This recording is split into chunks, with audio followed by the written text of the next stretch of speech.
Hello, and welcome to the Preparedness for Sexual and Reproductive Health technical webinar series. My name is Lorelei Goodyear. I work with FP 2020-2030 and co-chair the Emergency Preparedness and Resilience Sub-Working Group of the Interagency Working Group on Reproductive Health and Crisis, known as IAWG. Today's webinar is brought to you by the IAWG, Family Planning 2030, International Planned Parenthood Federation, and UNFPA. Next slide, please. Today, we'll divide our time between two presentations on how to use new preparedness tools and a discussion among colleagues with preparedness experience from various regions in the world. This webinar series is timely given the global COVID-19 pandemic, which demonstrates that every country is vulnerable to some form of crisis. The impact of natural disasters, climate change, conflict, and infectious disease outbreaks on health and societal well-being depends on how well countries and communities prepare for and respond to emergencies. No adolescent, woman, or anyone else should lose access to family planning and other essential SRH care during any crisis, period. The timing for this series is also opportune for governments and other stakeholders making new commitments to scaling up access to family planning through the recently launched FP 2030 commitment process. In alignment with the ICPD plus 25 commitments, FP 2030 is encouraging explicit commitments to emergency preparedness and response, so crises do not erode the development gains made in the march towards the achievement of the Sustainable Development Goals. For more information on the commitment process, please see the link in the chat for information on the commitment toolkit. Next slide. Today's webinar will feature two new resources that can be used by governments and organizations to advance preparedness for sexual and reproductive health. The Ready to Save Lives Preparedness Toolkit will be presented by Anna Myers, the lead author and FP 2030 consultant. The MISP Readiness Assessment will then be presented by Nazreen Talbi, who as a consultant with IPPF, led the revision of the MISP Readiness Assessment and contributed significantly to Ready to Save Lives. The speakers will pose a few questions to the audience. We encourage you to respond using the chat function during their talks. If you have questions for the speakers or the discussants, please use the Q&A function. A recording of the webinar and a list of all the resources mentioned during the presentation will be sent out via email after today's webinar. Next slide, please. Over to you, Anna. Thanks so much, Lorelei. It's such a pleasure to be able to present the Ready to Save Lives Preparedness Toolkit today for you all. This was a collaborative effort. It was conceived of by Jennifer Schlecht, produced by FP 2020, IPPF, JSI, WRC, and UNFPA in collaboration with IAWG. And it was made possible by 83 key informants from around the world, from ministries of health, INGOs, national organizations, and UN agencies, and 35 reviewers, also from around the world. And many of you are here today, so it's very exciting to see you on the panel and also in participants. Next slide, please.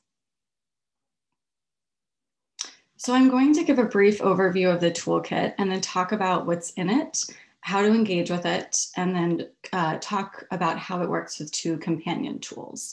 So first, we want to present this as a resource guide. The purpose of it is to offer SRH preparedness resources and country-level SRH preparedness learnings so that you, no matter what risks you're facing and what context you're in, feel like you are prepared to provide the MISP at minimum at the onset of an emergency, and at best, a continuity of SRH care. The audience are country-level decision makers and stakeholders, so national organizations, whether you're working in government too, on SRH or on disaster risk management, also other civil society and international agencies.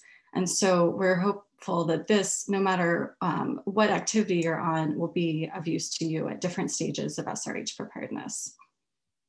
Next slide, please. So first, what's in the toolkit? So there are 5 sections, and if you haven't had a chance to look at it online, you can download each one separately or all together. And if you want to start, there's also a quick start guide, which is only 4 pages. The toolkit itself happens to be over 100, but it's very user-friendly. And so I'm going to talk through sections 1, 2, and 3 a little bit more, but first just to share with you the 5 sections because they work quite well together. So section 1 is Introduction to SRH Preparedness. So becoming familiar with the key concepts and how SRH preparedness fits in with broader preparedness work. Section 2 are the stages. So initiating, assessing, and implementing SRH preparedness and thinking through what considerations you have at each stage. Section 3 are the learning briefs. So these are a series of learning briefs that showcase country-level approaches to SRH preparedness. And section 4, recommendations. These are also available in the Quick Start Guide, which will be in the chat. And these are cross-cutting as well as done by the different health sector components, recommendations for comprehensive SRH preparedness. And section 5 are the resources. So this is over 40 resources that are available to you at different stages of your work. And we've put them into different categories. So if you're looking at more tools for MISP trainings, you can go there. Or if you're looking at how to better do inclusion, there's guidance on that as well, and so forth. So have a look, and it's helpful to think of this as all sections to go back to as you go through your SRH preparedness work. Next slide, please. So section 1 is the introduction. So this is for you to build your knowledge on SRH preparedness and how this fits into the emergency management cycle, how it compares to disaster risk reduction or resilience, and any other types of preparedness work that's going on around you. It's also to build the knowledge of others. So when you're going to be doing advocacy to gain more stakeholders and build collaboration, you can have talking points. So for why SRH preparedness is important, this section also offers how to talk about the cost of disasters if you're talking to the Ministry of Finance, or if you're talking to other stakeholders where it might resonate more to discuss the impact on women, girls, and other marginalized groups, there's information in there for that. And also to voice the importance of SRH care in emergencies. I want to highlight here the 2 kind of guiding and foundational materials that we've used for the toolkit. So one is the MISP for SRH, which many of you are quite familiar with, I'd imagine, but Sophie's going to put a link to the chat for more information as well. And that's because at every stage of the health system, we want it to be feeding into the ability to implement the MISP at the onset of an emergency. The other one is the WHO Health Emergency Disaster Risk Management Framework. There'll be a link to that in the chat too. And this is fundamental for the toolkit because we've framed the components of the health system that are used within this framework. We've structured the toolkit around it. And this framework came out in 2018, and it's really helpful to become familiar with it when you're engaging with health actors working on readiness and preparedness, as well as non-health actors who are working on disaster risk management or risk reduction, to be able to kind of sync up with what's happening along the continuum of building resilience in communities, countries, and health systems. So this is a great framework to become familiar with as well. Next slide, please. So section 2 are the stages of SRH preparedness. So we've broken these into 3, and number 1 is initiating, number 2 is assessing, and number 3 is implementing. Number 1 is initiating, in that you're beginning to think of what might be the best approach given your context, given your role, your organization, or your government department, and thinking about how to frame everything around the MISP and the health EDRM framework. And I just wanted to share with you a screenshot from the first page of the initiating section, so you get a sense of what the toolkit looks like when you open it up. So there's always key takeaways at the top of every section, and then you'll see the key considerations for each stage. And linked to those are country level examples of what they did or resources that might be helpful, and they link to the resource section as well. And so we really tried to thread through resources for you at every stage. And you can see here an example from Pakistan on the importance of initiating SRH preparedness and the approach that they took. And it's the way it worked as a component of health system strengthening. For assessing, this is when you begin to work with other stakeholders to identify gaps and create an action plan for how you're going to do SRH preparedness. And implementing is going through those components of the health system that are outlined in the health EDRM framework and thinking through at every level, how is this going to feed into the ability to implement the MISP at the onset of an emergency? And so that is the way Section 2 is structured. Next slide, please.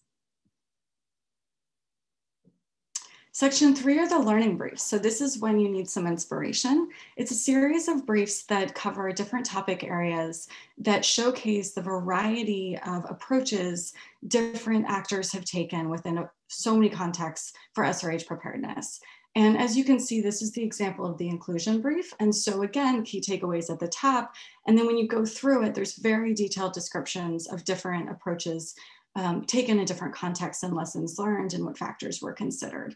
And even though every context is different, this is to provide you with some inspiration and also some ideas as you think through what your next steps might be. And so one point to make is that, let's say you're thinking of how to engage all of these sections. So if you're looking at policy integration, for instance, you would then look at policy integration in Section 2 in the implementation to kind of get a sense of the overall considerations to take into account. And then you could go to the learning briefs and learn about what really was done in other places, perhaps regionally as well near you. And then you would go to the resources section and see what resources are available to you that could aid you in your policy integration work. So the Ready to Save Lives really is for you to work through and kind of go back to at every stage of your SRH preparedness work. Next slide, please. So now that you know what's in the toolkit and you know a bit about how to engage with it, I'd love to hear from you.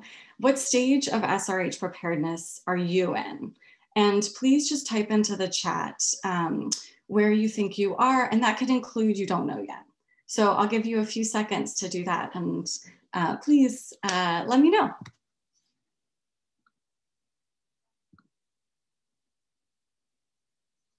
So you'd be in initiating, assessing, or implementing.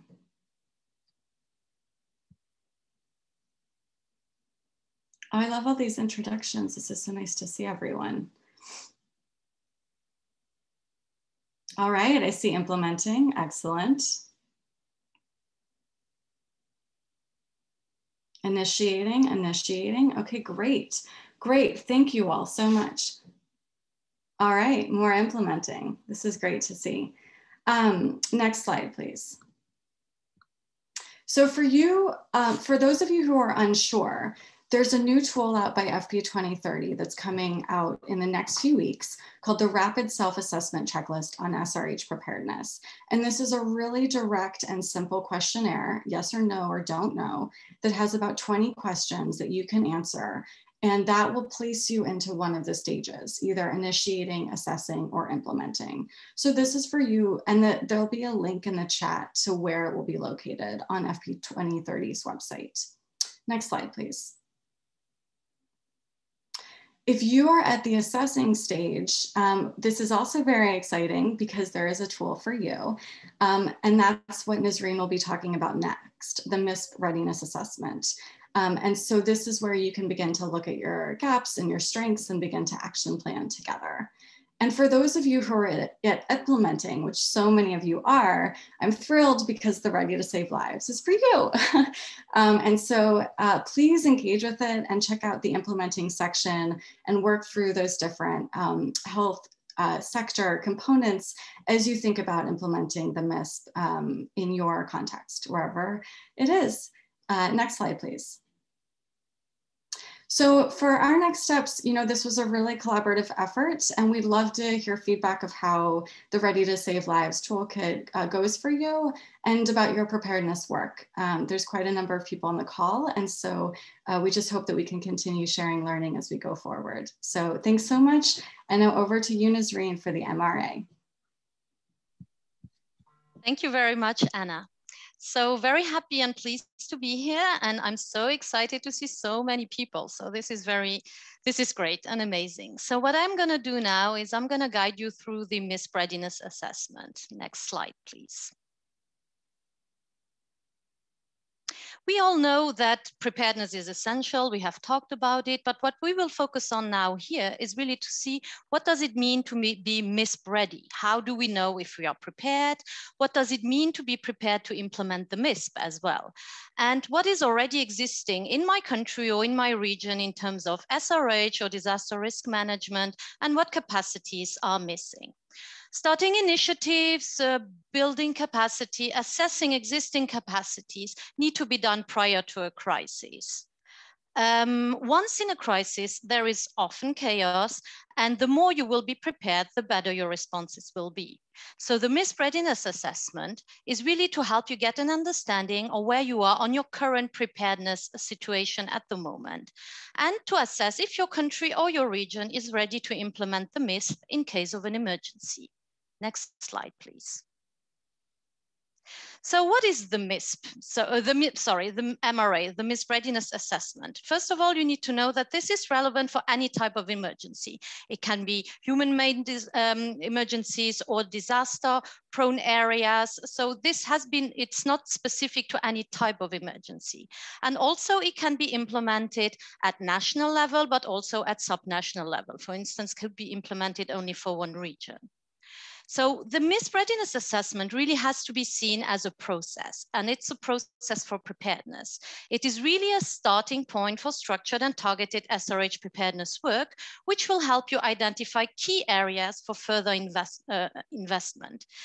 The MRA really calls for a multi-agency collaboration. It can't be done only by one organization, but really needs to work in collaboration with key stakeholders.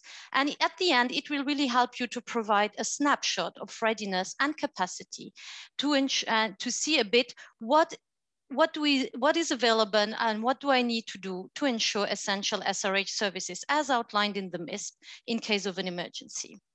Please note that the MISP Readiness Assessment is a revised version of the MISP Readiness Assessment of 2013, which was developed by IPPF and UNFPA. It has been revised to fit with the new interagency field manual. It is also meant to be more user-friendly, shorter, and it includes more guidance on how to do the process, and also will provide you more guidance on what type of activities you could do to strengthen your preparedness activities. The MISP Readiness Assessment is also intended to complement other preparedness tools, which are described in the Ready to Save Lives toolkit that Anna just presented beforehand. Next slide, please. How is the MRA structured? So the MRA has different sections. First of all, it has a quite detailed user guide, which will help you step by step that we will discuss later on how to do this process. Then there is a questionnaire, an action plan template, and at the end, some guidance for SRH preparedness activities. To get the most out of the process and ensure buy-in from key stakeholders, it is important to try to identify a good entry point to start this process. The assessment focuses on the different objectives of the MISP, which means that a good awareness and buy-in from key stakeholders, including government, for the MISP should ideally exist beforehand. Consider, for instance, using the MISP readiness assessment after having conducted a MISP training or MISP orientation. An entry point could also be, for instance, let's say an SRH policies being revised or disaster risk management being revised and SRH has been included in there. Or after an emergency, when you reflect back on your response, maybe you could also consider planning for future responses and invest into more targeted and structured preparedness work. Next slide, please. So now back to you, to the participants. We would like just to hear very quickly, what do you think, given your context, could be an entry point to start a MISP readiness assessment process? If you could share quickly your thoughts in the chat box, that would be great.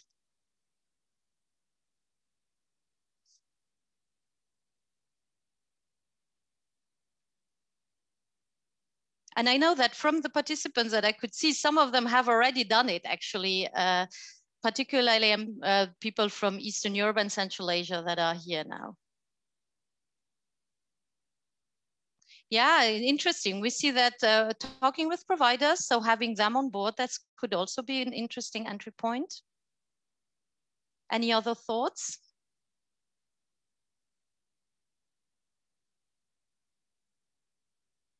Yeah, when procurement processes are being reviewed, a MISP refresher training with the public sector, emergency plans work or contingency work around contingency plans. These are all very good ideas.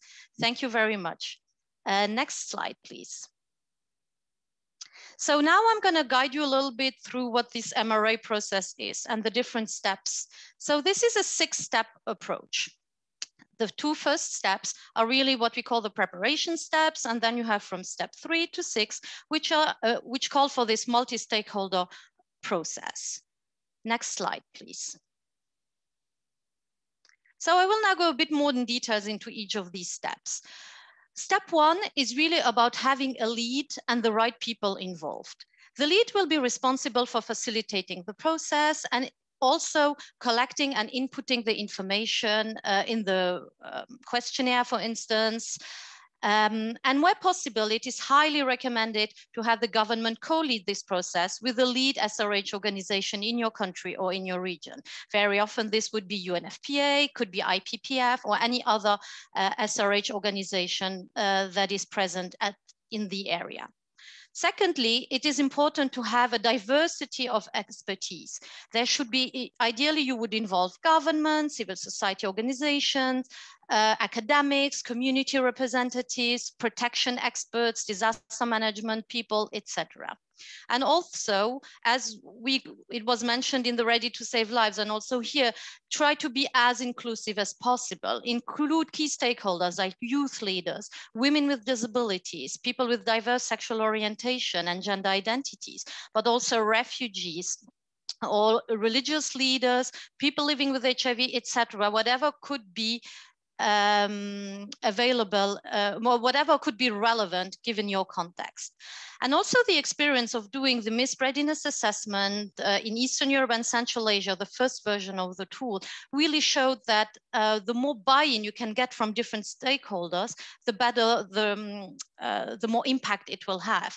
And for instance, having representatives from the Ministry of Interior or Disaster Risk Management was seen as highly valuable. So they could see that it was important to have a right balance between a mix of SRH experts and non-SRH experts to be part of that process.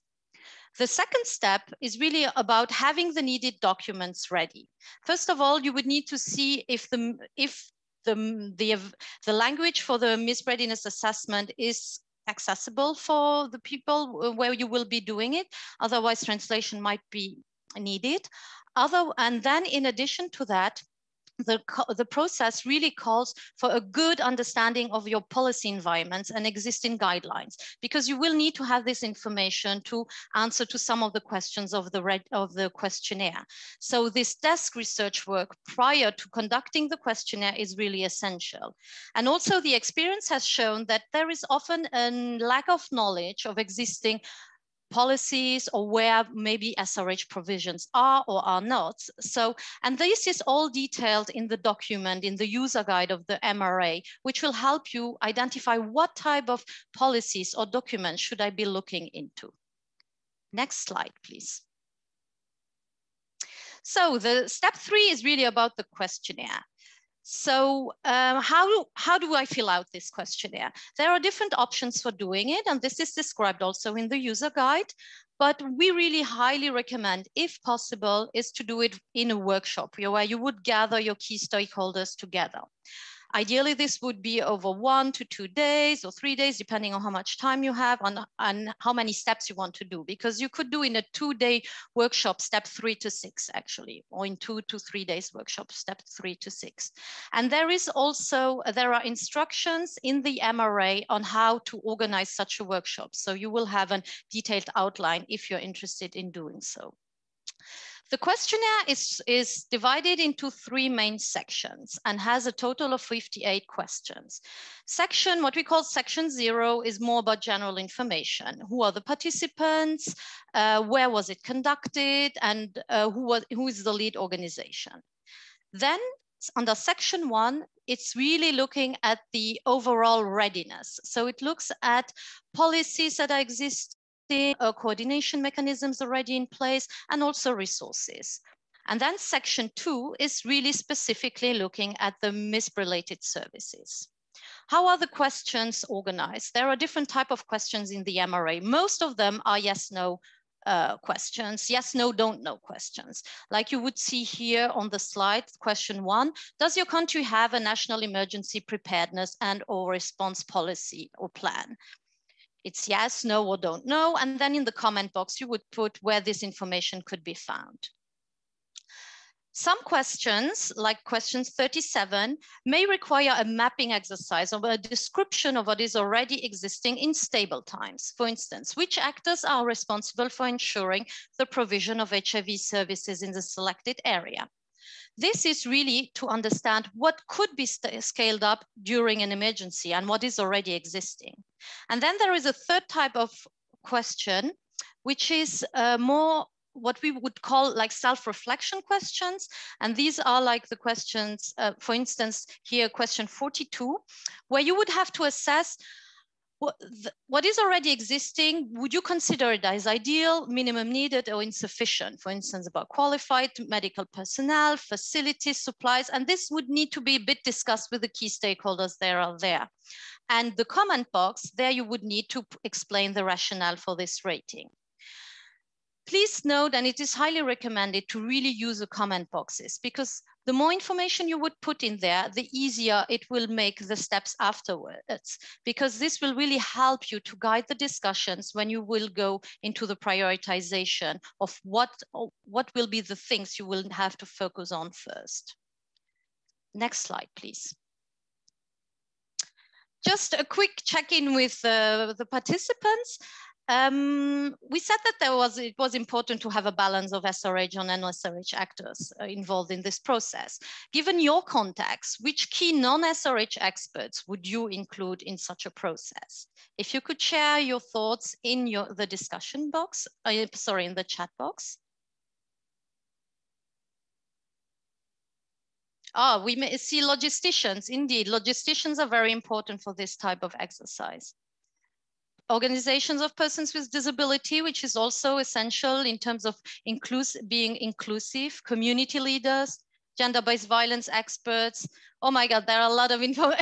I can't even follow it so quickly. Teachers, religious leaders, other sectors. Okay, these are all great, great ideas. Thank you very much. Next slide, please. So now we move, step 4 to 6 are actually the most important ones. Once we have completed the questionnaire, we will have to analyze the responses and prioritize these. So after having completed the questionnaire, take the time to analyze your responses.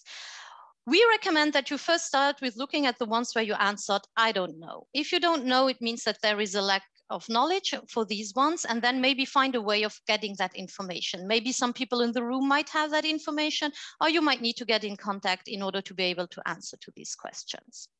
Then what we recommend is to look at it section by section. The policies, the coordination mechanisms, the MISP services. We all know that the MISP is a bare minimum. Here, it is not to prioritize what MISP objective to do or not to do. No, they are all important, but it's more with what do I start? Which gap do I need to prioritize? Because you won't be able to do everything at the same time. And So this is really a stepped approach, and you will have to look at what is a must-have before I can move on to a next level of preparedness. For instance, do I need a policy on this first before I can move to a next step of preparedness? Do I need to have first staff trained specifically on this before I can be better prepared to do to strengthen that part of preparedness? So this is a bit the reflection. And so it is a way we want you to have to plan in a meaningful and realistic manner, and within also a time frame. So the must-haves are really the ones that you see should happen within a period of 12 to 18 months. And then try to break it down into tangible and practical actions. You may also look at opportunities that arise in your context. For instance, let's say a disaster management policy is being revised. So this might be an opportunity to have the MISP integrated in there. Or let's say curriculum for midwives is up for revision. Maybe the MISP could also be integrated in there. So it's up to you also to see what are opportunities and how could I use these also to help prioritize where I should focus my activities first. In the document, there is a recommended methodology called the Moscow methodology, but feel free to use whatever methodology you feel most relevant in order to prioritize your needs. Next slide, please. Step 5 is about developing an action plan. So now that we have, we know what the needs are, we will need to put them into an action plan. And the document, the MRA, in the user guide and the guidance includes a template if you want to use this template. So once you have identified your needs, and once you see, okay, I need to address these, what type of activities should I be doing now? So what we have tried to do in the guidance section is really to point to some key activities which can be used for you to develop in your action plan. This guidance is really based on best practices that we have gathered in various regions, and they are not intended to be prescriptive or an exhaustive list of strategies, but they are more meant to be used for inspiration or adaptation in your context. Because sometimes we had, when doing some research around this, people would identify needs, but then they were like, what activity should I do? Or how could I formulate this? So we try to give some hints so that people can be guided towards certain type of activities that could be done, but also to some key resources. So you will find there you have a section on type of activities, and you have also sections on key resources. This can be SRH resources, but could also be preparedness resources. And the experience when conducting the MISP Readiness Assessment in Eastern Europe and Central Asia showed that it was really important to find the right balance also between short-term and long-term activities, and to create realistic action plans. You may, when you develop your action, realize that some of them are no cost, but that others really need some budget and that this budget is not available. Do not leave them aside, lock them somewhere, and then maybe start thinking about what kind of resource mobilization you could do in the future to be able to implement these activities. Next step, please. Next slide, please. This is a final step.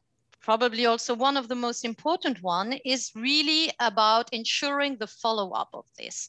Note that the completion of the MRA questionnaire, this is only the starting point. You will have to monitor and agree on follow-up activities. It is really recommended to find a way on how you will monitor all of this on a regular basis. For instance, you might have an SRH working group or network that is meeting on a regular basis. Maybe there could be a standing agenda point in there. Or you would agree that let's meet as a group again in 3 months or 6 months. But just make sure that you have a plan on how you will monitor all of this and also assign responsibilities to the different partners. So this is not all about the lead, but really try to see collectively how you can all contribute to this process. And hopefully we are really keen on seeing the implementation of this new MISP Readiness Assessment, and hopefully this will be useful for countries, governments, but also at regional level to strengthen preparedness activities and to be better prepared for responses. Thank you very much to all of you, and I'm now handing over to Lorelei. Thank you, Anna and Nazreen, for these informative and engaging presentations. Now it's my pleasure to introduce Pam Delargy as our discussion moderator. Pam has many years of humanitarian experience with UNFPA and is now a professor at Arizona State University. Over to you, Pam. The host has to open the video.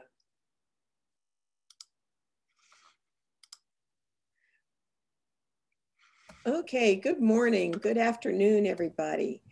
We're going to hear now from people who have been working to make preparations for emergencies with sexual and reproductive health in mind from different places in the world. First, we're going to start with Blessmi Ajani, who is the Family Planning 2030 Youth Focal Point in Nigeria, and then move a little bit around the world to other places. Blessmi, can you tell us a little bit about how emergency preparedness works in Nigeria, where you've been working, and especially if you can tell us a little bit about the role of youth, attention to youth in the planning process and their participation in the planning process? Yeah, thank you so much, Pamela. I hope you can hear me. Okay, great. Yeah, so in Nigeria, especially in the Northeast, where we have been battling with insurgency for almost 10 years now.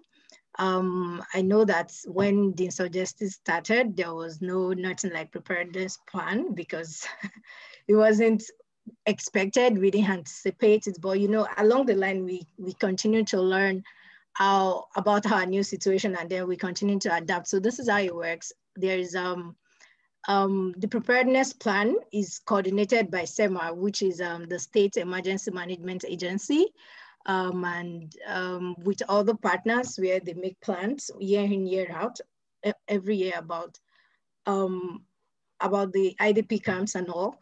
But within the cluster, at that cluster, they have different technical working groups that focuses on different aspects of people in a humanitarian setting. And then we have the SRH technical working group, which is majorly being coordinated by UNFPA and the Ministry of Health at that state level. And basically that's where all of the plannings happens and all of that. However, when this whole thing started, it's always about women, most vulnerable, and also children under 5, and then everybody just leave out the adolescent and the young persons because it is expected that they just have to catch up with life and all of that. However, we've learned over the time that even in humanitarian settings, sexual activities does not stop, especially with married adolescents. So yeah, these people somehow, this group of young people somehow are being left out in planning and all of that. However, in recent time, we have been seeing interventions that are focusing now on adolescents and young people. Yeah, and that's a lot of improvement from what we had that started in the preparedness and emergency plans. However, this project has just been done for young people, and then the involvement of young people in the design of those projects is what we've not really gotten right in Nigeria. And I hope that that's how it works generally, just so that I don't take so much time. So some lessons learned there, eh? Okay, we're going to come back to that question about what could have been done better, eh? Oh, yeah. Let me move next to Executive Director of the Family Planning Organization of the Philippines. Nandi, the Philippines is vulnerable almost every year to natural disasters and other things happening too. So it's a constant need to be prepared for emergencies there. Can you tell us a little bit about how sexual and reproductive health fits into emergency preparedness, where you're working, and how you might have used a MISP readiness assessment?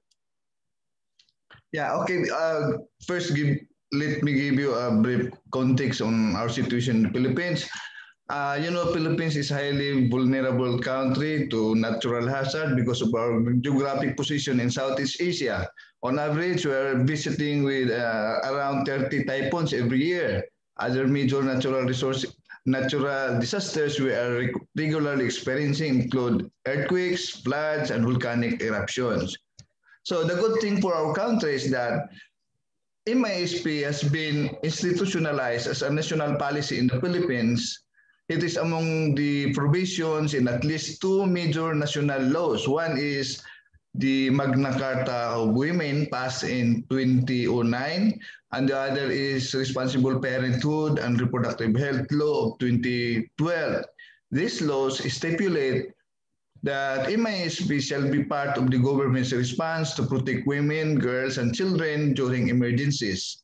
But the sad thing is that the government agencies tasked to pursue its implementation are taking leisurely time to initiate its institutionalization. So it was only in 2018 when a joint memorandum circular was issued by the Department of Health, Department of Interior and Local Government, the Office of Civil Defense, the three national government agencies identified to lead the institutionalization of MISP. The Joint Memorandum Circular mandates the formation of Reproductive Health Coordinating Team, or RHCT, to lead in implementing the MISP during emergencies from national down to regional and city levels. We call them local government units. We have been identified, my organization, as one of the members of the National RHCT, or Reproductive Health Coordinating Team, representing the civil society sector. At the moment, out of 17 administrative regions in the country, only 2 regions have organized their RHCTs, given the snail-paced effort of these government agencies to institutionalize MISP. So with support that we received from Sprint Fund, we initiated to help the government cascade the formation of RHCTs at the local government units where we are having operational presence. So if our organization, FPOP, is present in 17 cities nationwide. So RHCTs, or Reproductive Health Coordinating Teams, are composed primarily of representatives from multi-government agencies, the private sectors, with roles in emergency response. The main objective after organizing RHCT is to include MISP as part of the local government's disaster risk reduction management plan. So MISP Readiness Assessment, or MRA assessment tool, becomes very useful as a starting point in formulating the disaster risk reduction management plan of local government units. The MRA tool helps in identifying gaps in their existing emergency response plan, showing sexual reproductive health is not really among their priorities. So it's very helpful for us in initiating, letting them understand that SRH should be prioritized as part of the response in emergencies. Back to you, Pam. Thank you very much. That was a great description of how a complicated system works and how the tool can be really useful there. Thank you. Yeah. Aziz, tell us a little bit about how you've used the tool to start programs in Eastern Europe and Central Asia region, some of the challenges and things you've accomplished there. Thanks a lot, and it's a pleasure to see my colleagues from Eastern Europe and Central Asia with whom we started all this. I think the main issue was that it was owned by Interagency Working Group, that regional one, where we had government, UNFPA, and IPPF, European Network member associates. They initiated to have such a tool which will help how countries are well prepared to any kind of emergency. I think the main success is regarding the ownership. Ownership came from interagency working group members, and then of course, regional office, UNFPA for Eastern Europe, Central Asia, and UNFPA European Network always supported this regional interagency working group, and also having in the countries UNFPA country offices and member associations from IPPF European Network. And second issue is this tool, what we initiated, and then that tool came, we tested and started to make assessment. It gave a lot of opportunity. This tool is not just for assessment. This tool is advocacy tool. This tool giving us opportunity to go out from SRH sector, to come with others, including who are working in disaster risk management, who are working on financing and budgeting, who are beneficiaries, young people, disabled people, refugees, migrants, and others. So that there are a lot of things. And at the beginning, main challenge was coordination to have different non-SRH partners, but that challenge gave us opportunity to have efficient partnership to roll out this readiness assessment tool in 18 countries in that region. Over to you. Thank you so much. It was very nice to hear mention of the regional IAWG groups too, which are very helpful.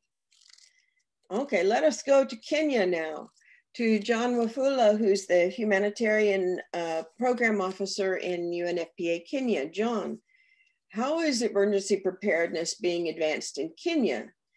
And I want to ask you in particular, considering the COVID-19 situation, what in your opinion are the main challenges and aspects you have to consider when trying to work on preparedness process during that particular situation? Yeah, thank you, Pamela. Kenya, like other Horn of Africa countries, faces a range of emergencies ranging from drought, floods, some significant level of conflict. In the last 2 years, we've been struggling with the worst locust infestation in 70 years. Then COVID-19 came into the whole mix, and we are still grappling with it. Preparedness takes place at the national and sub-national level, where we have policies and laws that are embedded in the operations of specific government ministries. These are policies on disaster risk reduction and management in the country, and also very, very specific policies domiciled within the Ministry of Health, like the National Reproductive Health Policy, which UNFPA supported in its development, and we put in a very specific component on humanitarian issues. We have the National Gender-Based Violence Policy, which also provides latitude to address GBV in emergencies and provides guidance on how this should be coordinated. At the sub-national level, under the national constitution, all sub-national governments, and there are 47, they are expected to develop emergency policies and earmark a minimum of 2% of their budgets for emergency response. So even before resources are mobilized, it's expected that every sub-national government has earmarked 2% of its budget to respond to emergencies. That's part of the preparedness.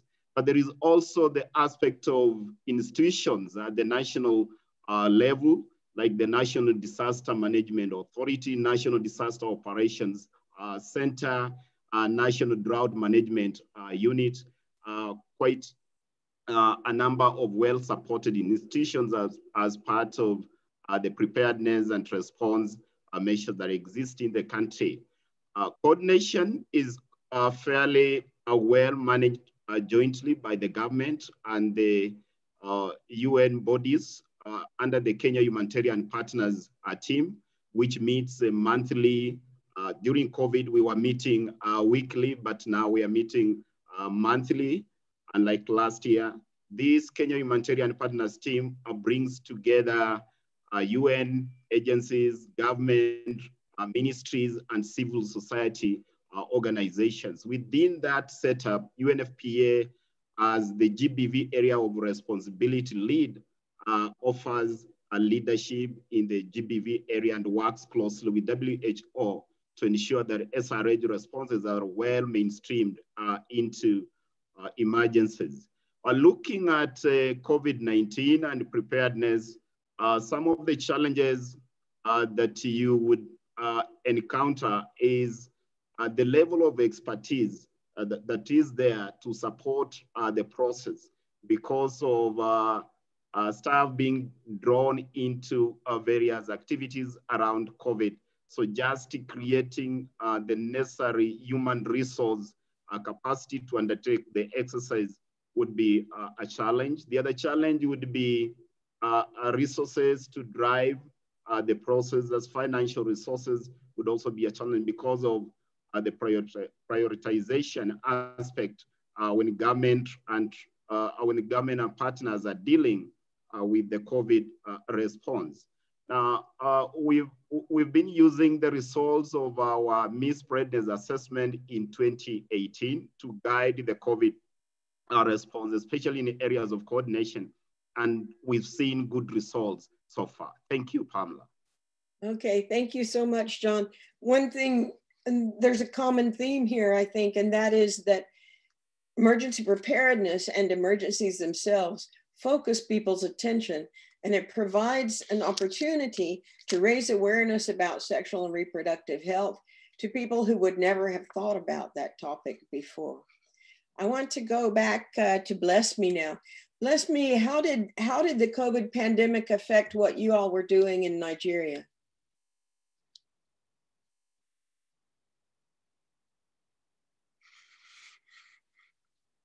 Oh yeah. So generally in Nigeria, when the COVID pandemic really hit Nigeria, we had to go on lockdown. And one of the things that we've learned from the process is the fact that we were not really prepared in Nigeria for the COVID pandemic. Nobody was prepared for the full lockdown, you know, and all of that. But yeah, it really affected a lot of things. Family planning services were put in the hot. All adolescent sexual and reproductive health services were put in the hot and all of that. But yeah, here are the lessons that we've learned. First and foremost, whether pandemic or not, adolescents are sexual beings and they will continue to have sexual reproductive health needs. And this honestly should be factored in case of next preparedness for pandemic in such a way that we should prepare for virtual conversation with young persons. For instance, in Lagos, after the first episode of the pandemic, after the first lockdown, total lockdown, we had to see that the case of rape was really increasing among young people and all of that. And based on this, we now with the support of UNFPA, we launched a toll-free line for young people to report rape cases and mental distress. This is one of the things that that we've learned going forward, that in any pandemic, we should prepare for virtual medicine, virtual conversations with young persons, you know. Then the other lessons from COVID-19 could also be the fact that we need to ensure that we need to plan for family planning services going forward. In terms of family planning services, one services that shouldn't be put to a halt, whether there's pandemic or not, because a lot of people got pregnant before we could get the logistics, commodity logistics back on. And but we thank God that now everything is going on well. Young people can now access services in Nigeria and all. And then talking about humanitarian settings, one of the things that is important in terms of engaging young persons is the fact that before we just design those interventions and dump it on young persons in humanitarian settings, we need to ensure that they are involved in the design of those programs. You know, the UN agencies, while in the Northeast, there are a lot of organizations that are working together using the MISP tool to fine-tune the SRH preparedness plan year in, year out, as more persons are being released from Boko Haram captivism. We need to ensure that these young persons are asked that what kind of intervention will reach them, because we've seen instances when some of these young adolescents says, you are trying to help me build my skill, and then you give me money to set up, and then I get back to the house, my husband collects this money and, you know, beat the hell out of me. What's not the essence of the skills that you're teaching me? And all. So these are some of the things that we need to factor in to ensure that we really reach young persons, even in the humanitarian setting. I guess I've said so much. No, you didn't. Thank you so much. You're working in a really, really challenging environment, bless me. And you have clearly the energy to keep that work going. So thank you for all that you do. And all of you for all that you do. In the chat, I noticed people have been putting up a link to the new Interagency Standing Committee guidelines on working with young people in emergencies. So that may be useful as well. Okay, back to you, Lorelei. Thank you to all of our speakers and discussants, and to Pam for facilitating this really interesting conversation. Thanks also to my colleagues at IAWG, IPPF, and UNFPA for co-hosting this webinar. As you begin to use Ready to Save Lives in the MISP Readiness Assessment, the IAWG Emergency Preparedness and Resilience Sub-Working Group would love to get your feedback on using these tools. In turn, UNFPA, IPPF, FP 2030, and other IAWG members are eager to support the use of these new tools. So please reach out to let us know if you have questions about using the tools. I also invite you to join the IAWG EPR sub-working group to help advance this emerging field. We welcome new organizations from around the world for our monthly virtual meetings. Our next meeting is tomorrow morning, so we'll put a link for that invitation in the chat. Lastly, each of you has an opportunity to put emergency preparedness on your government's agenda by participating in the FP 2030 commitment process. Governments, civil society organizations, private sector, humanitarian and development actors will collaboratively create new commitments to expanding access to family planning. Now is the time to advocate for inclusion of emergency preparedness and response as part of your country's or your organization's commitment. To learn more about the commitment process, please join us for the upcoming Commitments Guidance 101 webinar on March 24th. An invitation will be in the chat and sent out after. Until then, please be safe and take good care of yourself. And thank you for joining us today.